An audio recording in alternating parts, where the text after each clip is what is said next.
Ni gute bakoresha tungurusumu canke imizi ya tungurusumu mu gukuza ubugabo no gutuma igitsina gabo kigira imisemburo ya kigabo ku buryo usanga igitsina gikomeye kandi ari kinini nk'ubuhiri mu minsi mike cyane. Twongeye kubaramutsa abandi turabahaye mwiriwe bakuze mwese b'ibiganiro by'ubuzima n'abakunzi b'ibiganiro by'amabanga y'urugo. Uno munsi mu kiganiro c'ubuzima c'uno munsi tuza kurabira hamwe nk'uko mwavyumvise uko ushobora gukoresha tungurusumu canke imizi ya tungurusumu na cane cane mu gufasha imitsi y'igitsina gawe canke y'imboro kuba miremire kandi ikavyibuha bimwe vya nyavyo, nta kuvuga ngo bizosubira inyuma canke ngo birafise ikiringo runaka. Dutanguranye n'ifoto y'umukobwa mubona ariko ariyumvira cane, muze gukurikirana neza kino kiganiro. Abadamu bose aho baba bari hose imbere yuko baja kurongorwa abafise amatsiko menshi cane yo kubona uwo bagiye guhuza igitsina canke kuzobana barangura amabanga bubatse mbe nzosanga ameze gute, kuko abagore bose benshi barikeka ko ushobora gusanga babaye desi, ugasanga ibyo bari biteze ku muntu runaka sibyo babonye. Hari na bamwe mu gushima abagabo canke abahungu bakundana areba ibigango akabona igihungu kiravyibushe gifise imikono akavuga ati urujya n'urugabo rwuzuye, mugabo hagira ko amutwara yikubita akagasanga eka dawegera nta kigenda, afise akantu gato. Abandi nabo ugasanga ntabwo bashoboye kurangura amabanga neza umwanya ukwiye kuburyo ashobora kumara ubugi canke ubushukwe uwo bari kumwe. Muze kumviriza rero neza ibintu umuntu ashobora gukoresha maze muce mubishira mu ngiro, hanyuma nabo mwiyubake nk'abagabo, kuko urasanga murabira nko kwaka video uraza gusanga hariho abantu arinda asaza akomeye afise igitsina ewana, ku buryo umuntu wese amuciye ko nubwo yoba ashaje we wakiri muto yakiri umujene w'umudamu canke akiri inkumi agenda yikugura.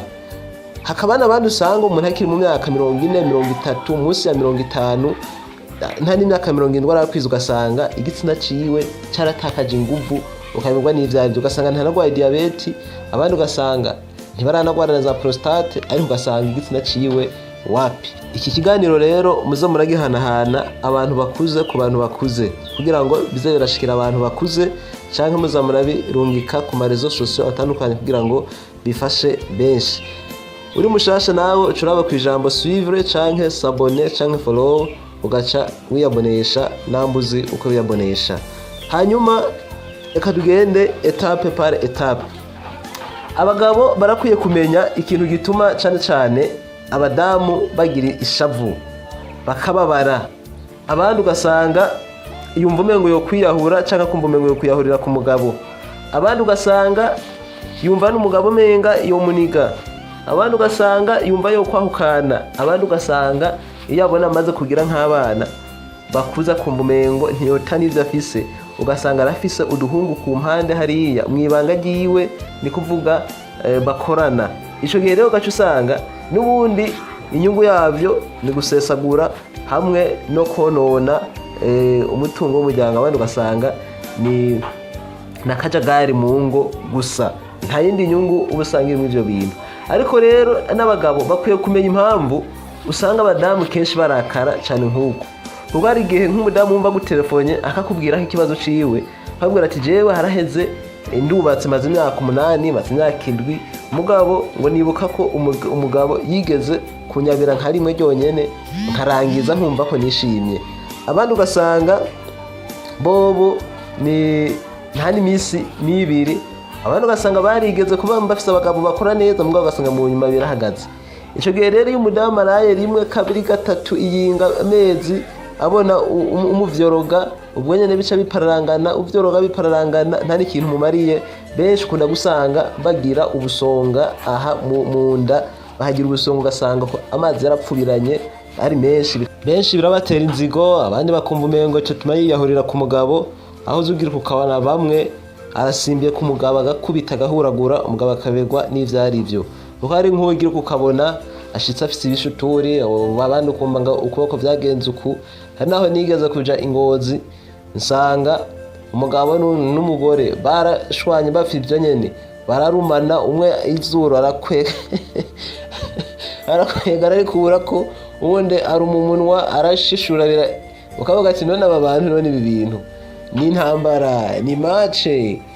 Ni kuvuga ntimwumve mvuga nk'uko ari ahantu ugera utiyumanganije ukavuga uti none ibi bintu byabaye ku mvo z'igitsina. Abandi ugasanga n'ubwicanyi burahakwa kuzamwo, akumva umengo yocotuma kurogesha canke akwicisha ugapfa.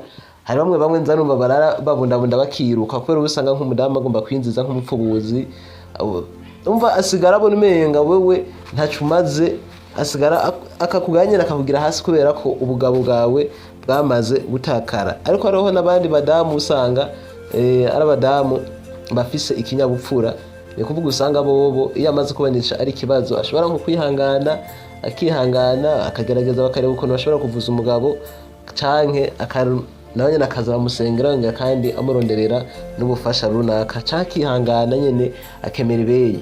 Mugabo ivyo rero ni karite ziboneka ku badamu bake cane, naho abandi murabire nko ku video uza ubwira ukabona umugabo ariko araturutumba, abandi ugasanga muhera nta jambo bagifise, bigasaba ko akantu kose umugore yenda kushira kwa koro no kurya ngera no gusoba ingera no kugira ugasanga umugabo ari ngaho nk'igipupe nyene akagira agaciro gasumbwa n'akumwana iyo igihimba kimaze gupararangana. Abagabo bubatse benshi bamba bizi kese nk'abantu usanga batarubaka no gukunda gusanga yumva umenga ibyo bintu donc ni migani cyangwa kumva iyo agikomeye akamumengo ntibyo mubaka. Umugabo ugira uku iyo bipararanganye umugore wanyana akibikubwira ati bintu uri kurakora je numva wapi, uca wumva mu mutwe hose ubwonko bwose umengo bararokotse.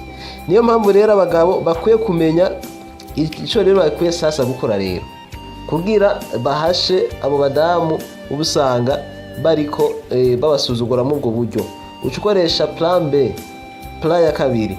Iyo umaze kubona wowe bipararanganye cyangwa ariko wakuze umeze, bisaba ko utegerezwa kugerageza kuko Imana yarahaye abantu ubwenge kurondera ivyo tumuguma wiyubaka, kuko umubiri ukomeze bisaba ko wama uwubaka ugaburira n'ibintu biwubaka, ico gihe ugakomera kandi ukaba umugabo muzima. Niyo mpamvu rero nabazaniye uno muti ukozwe mu mizi ya tungurusumu, ni kuvuga mwumvirize neza uko utegurwa mu mwanya muto cyane, hanyuma muce mutangura namwe kuza mushira mu ngiro, muza muri mwiyubaka canke bajya abandi usanga bakeneye yiteguye bace baza hanga ku kazi batora imiti iteguye nabo biyubake bwa kigabo. Ubwa mbere birasaba ko wegeranya ifu ya guro, iziguro mubana ngaha ugacuganduka ukagura nk'inusu ya za tungurusumu, ni kuvuga aca ushira mu mazi igasa nuko imere kaba imimera, hanyuma ugacukurayo uzana ca kindi nabwira bita radimura, urapima nk'izipima nk'inusu nyene, hanyuma ukacudisekura cyangwa ukazisya ukavanga na za tungurusumu zamaze kubimimera, ugacushiramo rero ibiyiko 8 vya guro. Aho nibwo wowe ufise nk'inanasi ugashusya ujya mu tubuye inanasi ugacushiramo ugacukanyiramo n'indimu zibiri, ni kuvuga aho ubukoze umuti umeze neza. Aho gusa iyo usanzwe ufise ingufu zitameze neza cyangwa ushaka kikura ifise ingufu ni ucushiramo nk'ibiyiko 3 canke 4 bya petit cola. Urumva uragerageza ukazegeranya. Abantu benshi ndabona bavyegeranya n'abandi ubusanga bagiye bakorera mu bisagara batazi niyo birondererwa, abo nibo kenshi bice bikunda kugora. Ico gihe rero ucuza urabyihereza agakombe kamwe mu gitondo kandi kumugoroba, kamwe mu gitondo kandi kumugoroba, bigaca bisaba ko hagarika kunywa inzoga, amata n'itabi, kwera ibyo byose bizarana n'imiti no bica biza kublock imiti. Aho rero mu kanya gatoya uzutangura kubona biza pole ubona umutwe nenga ari ukuntu amaraso rekagwira mu gitsina gabo, ubona umengo ubutsi ubavyuka mu gitondo ugasanga bwibabuye, ni kuvuga aza guhera nk'indwi zingahe kandi warajeje kunywa imiti kera, usanga usikaje ifise urugoro runini kandi aho ntibisubira inyuma donc ibandanye ikura gushika igeze aho nyene itegerezwa gushika. Ico gihe rero ubwo nyene uzoca ubimbonera muhira wa mudamu yahoragirente umaze kumusukamwo rimwe kabiri asigara yoberwa n'ivyari byo, ukabona ya mafuti yose ukayoberwa yagiye bwa bugare canke byose ukabona n'ivyari byo, nawe ukumva ko umutima uremutse kandi ukumva ko utambukanye no mu nzira, ukumva ko umuntu w'umugabo. apana gutambuka ariho nk'abantu usanga n'umwana w'imyaka 10 n'ingahe cyangwa 20 n'ingahe atoshobora kumwabira kubera usanga igitsina ugasanga bamwe ntigikwiye abandi ugasanga afise nta nguvu zikwiye afise nta mwanya afise hari nabo usanga batanguye kurwara prostate ugasanga ibintu byo kwisubiriza byarapungutse byaragabanutse usanga rero ni ikibazo rero nuko bimeze. Hanyuma mugaragaza guhana ino video abayikunze muyirungikira abandi, hanyuma namwe bashasha ngira mwabonesheje namwe ikiganiro cy'ubugaruka rero aho ndubashikiza ikindi kiganiro kijanye na prostate n'ukuntu prostate iriko iranyaruza abagabo benshi ebana bararembye benshi nabo bumva bagwaragurika benshi kuko bivuye muri za prostate. Sawa ibihe byiza nakagaruka.